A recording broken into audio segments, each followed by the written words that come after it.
حضرت عبداللہ ابن عباس رضی اللہ تعالیٰ عنہ ارشاد فرماتے ہیں کہ جب عید کی صبح ہوتی ہے تو اللہ عز و جل اپنے معصوم فرشتوں کو تمام شہروں میں بھیجتا ہے، چنانچہ وہ فرشتے زمین پر تشریف لا کر سب گلیوں اور راہوں کے سروں پر کھڑے ہو جاتے ہیں اور اس طرح ندا دیتے ہیں، اے امت محمد صلی اللہ علیہ وسلم، اس رب کریم عز و جل کی بارگاہ کی طرف چلو جو بہت ہی زیادہ عطا کرنے والا اور بڑے سے بڑا گناہ معاف فرمانے والا ہے۔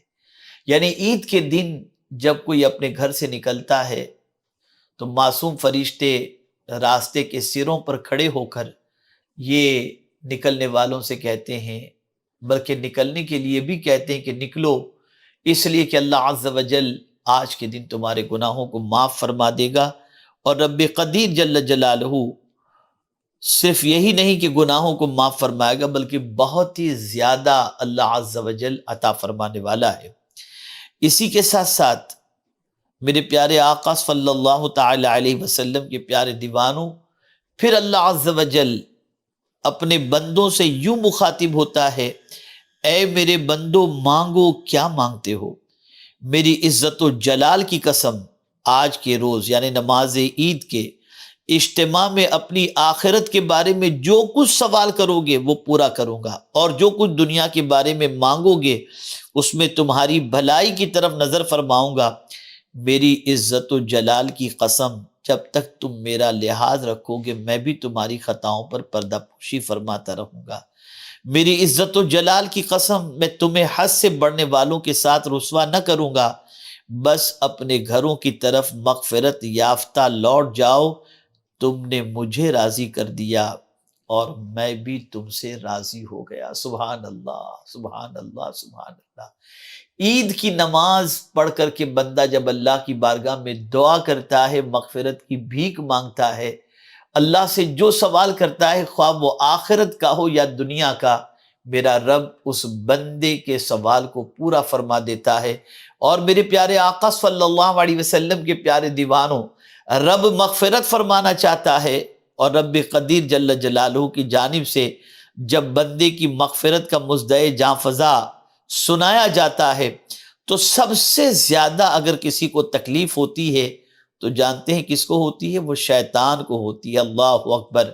اور شیطان بدحواس ہوتا ہے، بدحواس، عجیب کیفیت شیطان کی ہوتی ہے۔ آپ جانتے ہیں حضرت سیدنا وہب ابن منبہ رضی اللہ تعالیٰ عنہ فرماتے ہیں جب بھی عید آتی ہے شیطان چلا چلا کر روتا ہے، اور اس کی بدحواسی دیکھ کر تمام شیاطین اس کے گرد جمع ہو کر پوچھتے ہیں، اے آقا آپ کیوں غضبناک اور اداس ہیں؟ وہ کہتا ہے، ہائے افسوس، اللہ عز و جل نے آج کے دن امت محمد صلی اللہ علیہ وسلم کو بخش دیا ہے، لہذا تم انہیں لذات اور نفسانی خواہشات میں مشغول کر دو۔ اللہ اکبر۔ یہ جو عید کے دن انسان گناہوں کے اندر گرفتار ہو جاتا ہے، نمازیں قضا کر دیتا ہے، عبادت سے غفلت شروع کر دیتا ہے، ڈھول باجے تماشے اور ڈی جے گانے غزلیں، یہ ساری چیزیں، بے حیائیاں، یہ ساری چیزیں جو ہوتی ہیں یہ شیطان کی پیروی اور شیطان کی فرما برداری ہوتی ہے۔ اللہ عز و جل تو اس دن معاف فرما دیتا ہے، لیکن شیطان کی ہتھ کنڈوں کا شکار بہت سارے مسلمان ہوتے ہوئے دکھائی دیتے ہیں۔ تو خدا کے لیے عید کے دن اللہ کی طرف سے مغفرت کا پروانہ حاصل کرو، اور عید کا دن لہو و لعب، کھیل کود، گانے باجے تماشے اور برائیوں میں گزارنے سے بچو۔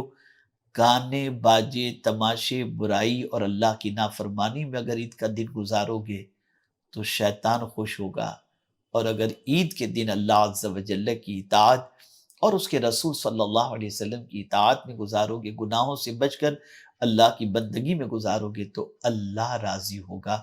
میرے پیارے آقا صلی اللہ علیہ وسلم کے پیارے دیوانوں، اس لیے عید کا دن آپ اچھے لباس زیب تن کریں، خوشبو لگائیں، اچھے کپڑے پہنیں، اور اسی کے ساتھ ساتھ اچھا کھانا کھائیں، لوگوں کو مبارکباد پیش کریں، یہ سارے کام کریں، لیکن خدا کے لیے گناہ نہ کریں، نماز قضا نہ کریں، اللہ کی بارگاہ میں توبہ و استغفار سے سستی نہ کریں۔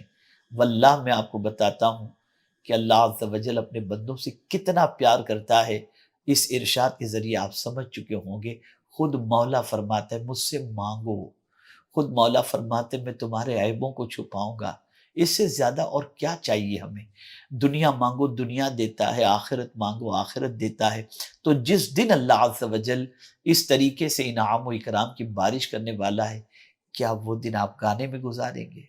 کیا وہ دن آپ خرافات میں گزاریں گے؟ کیا اس دن کو آپ اس طریقے سے گزاریں گے کہ شریعت کی پاسداری بالکل نہیں کریں گے اور سارے گناہوں کی حدوں کو پار کر جائیں گے؟ نہیں نہیں، ایک مسلمان ایسا نہیں کر سکتا۔ مجھے امید ہے عید کا دن جہاں خوشی منائیں گے آپ، مبارکبادیاں پیش کریں گے، اچھے کھانے کھائیں گے، اچھے لباس زیب تن کریں گے، لوگوں کو عیدیاں تقسیم کریں گے، وہیں پر انشاءاللہ العظیم آپ گناہوں سے بھی اپنے آپ کو بچانے کی بھرپور کوشش کریں گے۔ اللہ رب العزت جل جلالہ عید کا دن مغفرت کا پروانہ حاصل کرنے اور دنیا اور آخرت کی بھلائی حاصل کرنے کی ہمیں توفیق عطا فرمائے۔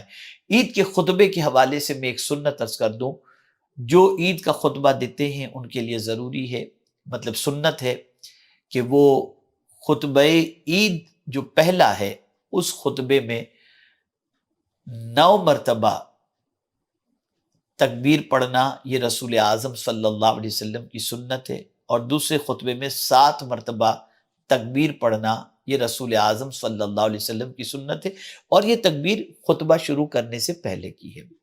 اور اسی کے ساتھ ساتھ ممبر سے اترتے وقت دوسرے خطبے کے بعد 14 مرتبہ تکبیر کہنا، یہ بھی آقا کریم صلی اللہ علیہ وسلم کی سنت مبارکہ ہے۔ اللہ رب العزت جل جلالہ ہمیں پیغمبر رحمت صلی اللہ علیہ وسلم کی سنتوں پر عمل کی توفیق عطا فرمائے، اور پروردگار آقا کریم صلی اللہ علیہ وسلم کے صدقہ و فعل پھر سے ہمیں ماہ رمضان نصیب فرمائے، اور ماہ رمضان تک ہمیں زندگی عطا فرمائے۔ اللہ تعالیٰ آپ کو، ہم کو، سب کو دونوں جہاں کی بھلائیوں سے مالا مال فرمائے۔ السلام علیکم ورحمۃ اللہ تعالی وبرکاتہ۔